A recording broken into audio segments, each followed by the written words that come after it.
Assalamualaikum warahmatullahi wabarakatuh. Kami dari kelompok 4 akan mempresentasikan mengenai modeling fluid reinjection into an enhanced geothermal system. Di sini anggotanya dengan saya sendiri, Dinda Sylvia Kurniawan. Saya Cindy Harsia. Di slide pertama ini daftar isi yang dimana ada latar belakang, tantangan, tujuan penelitian, materials and method, hasil, implikasi dan saran, dan yang terakhir ada kesimpulan. Yang pertama ini ada latar belakang. Di latar belakang ini ada EGS atau Enhanced Geothermal System, adalah cara baru untuk mengambil panas dari batuan panas di bawah tanah. Contoh ini di Acapulco, Meksiko. Maksud dari modeling fluid reinjection into an enhanced geothermal system ini adalah untuk menjelaskan dan menentukan keberhasilan dan keberlanjutan operasi sistem panas bumi yang diterapkan EGS, khususnya dalam injeksi ulang fluida. Di tantangan ini ada tantangan dalam membuat jalur air di batuan panas. Yang pertama, tidak pakai penyangga. Kita tidak bisa pakai pasir penyangga untuk menjaga celah tetap terbuka karena suhu sangat panas di bawah tanah. Yang kedua, sulit mengisolasi area karena susah memisahkan bagian-bagian batuan yang mau kita rekah di area lain. Yang ketiga, bisa picu gempa kecil. Dengan menyuntikkan air bisa menyebabkan getaran tanah atau gempa kecil. Kemudian, celah bisa menutup lagi. Celah yang kita buat bisa menutup kembali jika tidak ada penyangga menghalangi air.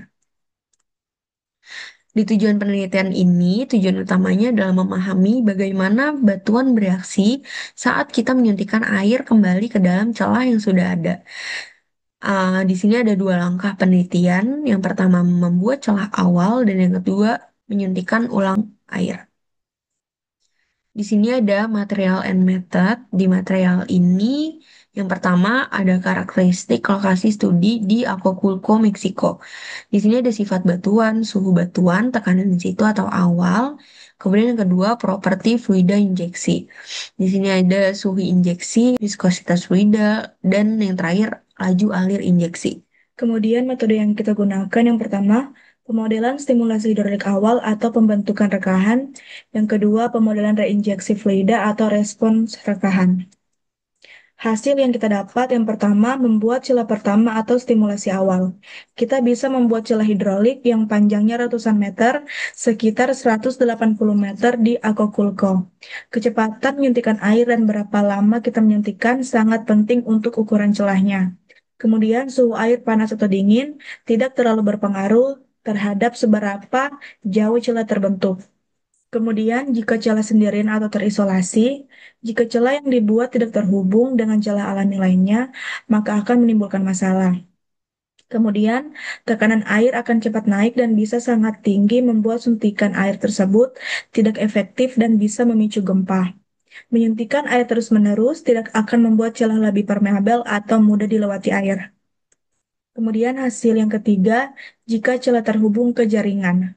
Kunci keberhasilan dari EGS ini, celah yang dibuat harus terhubung ke jaringan celah alami lainnya di dalam bumi.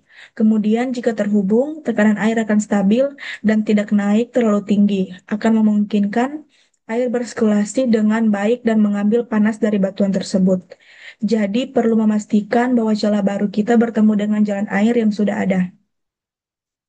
Untuk implikasi dan sarannya, implikasi atau penyebab, celah yang sendirian tidak akan efektif untuk EGS karena tekanannya cepat naik.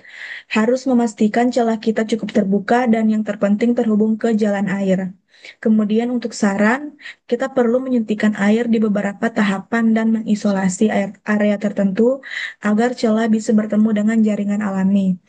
Harus sangat hati-hati mengontrol seberapa cepat dan seberapa kuat menyuntikkan air untuk menghindari gempa besar. Kesimpulan yang kita dapat, yang pertama, kita bisa membuat celah besar di batuan bawah tanah dengan stimulasi hidrolik. Kemudian untuk berhasil mendapatkan panas bumi, celah-celah ini harus terhubung ke jaringan celah alami lainnya. Kemudian jika tidak terhubung, injeksi tidak efektif dan bisa berbahaya. Dan strategi masa depan EGS ini harus berfokus pada bagaimana membuat celah kita terhubung. Itulah hasil dari presentasi kami. Sekian dari kami. Terima kasih. Mohon maaf bila ada kesalahan.